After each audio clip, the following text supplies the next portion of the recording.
ఈ మధ్యకాలంలో అక్రమ సంబంధాలతో భర్తలను చంపే క్రూరత్వం ఎక్కువైంది. కుటుంబంలో ఆర్థిక సమస్యలు, భర్తతో శారీరక సుఖం లేకపోవడం, భర్త మద్యానికి బానిసవ్వడం వంటి కారణాలతో మహిళలు మరొకరితో శారీరక సంబంధాలు నెరపుతున్నారు. ఈ క్రమంలో ఏదో ఒకరోజు ఆ విషయానికి బయటకు పొక్కి కుటుంబంలో గొడవలకు దారి తీస్తుంది.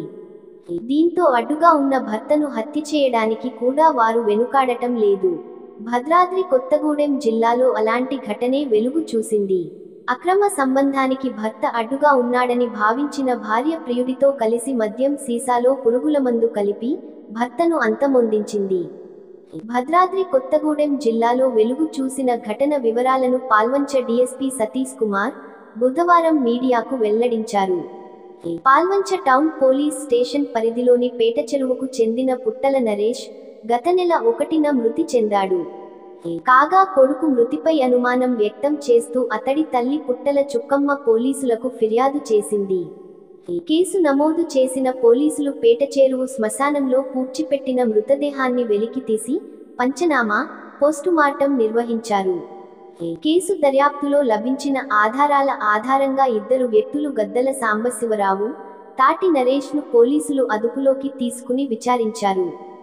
విచారణలో మృతుడు నరేష్ భార్య రజితకు, ఈమె బావ గద్దల సాంబశివరావుకు మధ్య అక్రమ సంబంధం వెలుగు చూసింది.